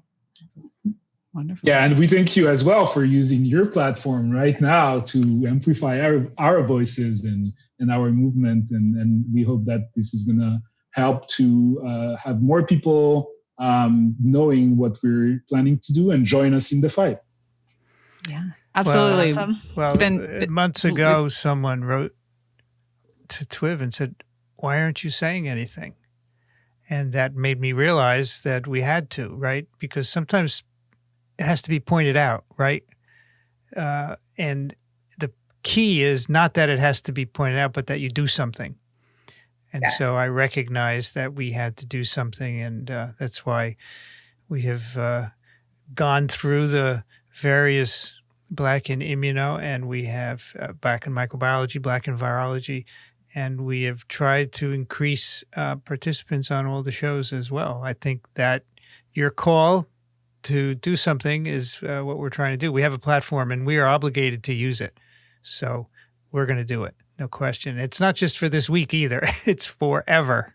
What's next with our relationship? I think you proposed that we can come back multiple times, and we're very excited. We're definitely gonna come back. That's for sure. But also we hope that other Black immunologists could join in and join your group. So I guess in the future, for people listening, if you're a Black immunologist and you want to be featured in this podcast, you're very welcome. And I think we're going to work toward having Black immunologists to be part of Immune podcast in the future. Well, we certainly love talking about papers, and when we have experts there to decode some of the stuff that we're not expert in, it's just wonderful. At least for me, I can speak to that. I really enjoy that. Yeah, definitely. I think moving forward, that's what we'll be doing. We'll be having, any of the five of you, if you want to come back, you can pick a paper, we can talk about it. But then there's a lot of, PIs, really excellent Black scientists, Black immunologists that we can feature their careers and their trainees as well. Yeah. So, I think, this has been really great experience. I'm really thankful for you all for coming on and telling your stories. I'll kind of leave it up to Vincent to wrap up the end of the podcast. You bet. This was a special episode of Immune. And you can find all the show notes and links to everything we talked about at microbe.tv/immune. If you have questions or comments, immune@microbe.tv. I want to announce a new Instagram account for all our podcasts, microbe.tv. That's the handle on Instagram. It's being curated by Lauren, who's a scientist in Philadelphia, actually. And she's making summaries of every podcast that we publish. And so she pulls up cool art and makes summaries and then throws out questions for people to engage. So I'm really grateful to Lauren for doing that. And once again, on Instagram, microbe.tv. And of course, if you like what we do, consider supporting us, microbe.tv/contribute. Our guests today from the University of Texas, MD Anderson Cancer Center, Alexis Mobley. Thanks for joining us, Alexis. Thank you for having me again. It was so much fun, and I'm excited to be back. Talk about those ILC2s because they're the best. From the University of California, San Francisco, Joel Babdur. Thank you, Joel. Thank you so much. I had a great time, and yeah, we'll be back definitely. From Icahn School of Medicine at Mount Sinai, Justine Knoll. Thank you so much. Thank you for having us on this platform, and I'm excited to talk about science anytime in the future. And from the University of Pennsylvania in Philadelphia, Evonne Jean. Thank you so much. Thanks for having us on. I'm really excited for Black and Immuno Week. From the University of Chicago, Elaine Kouame. Thank you so much. Yeah, thank you for having me. It was really fun. And like I said, I'll definitely be excited to come back and discuss virology and immunology. Cindy Leifer's at Cornell University. On Twitter, Cindy Leifer. Thanks, Cindy. Thank you. I really, really enjoyed this episode. I learned so much. Stephanie Langle's at Duke University. Stephanie Langle on Twitter. Thanks, Steph. Yep, thanks. It's been fun. And Brienne Barker's at Drew University. Bioprof Barker on Twitter. Thanks. It was really great to be here, and I learned a lot today. I'm Vincent Racaniello. You can find me at virology.blog. The music on Immune is by Steve Neal. Thanks for listening to Immune, the podcast that's infectious. We'll be back next month.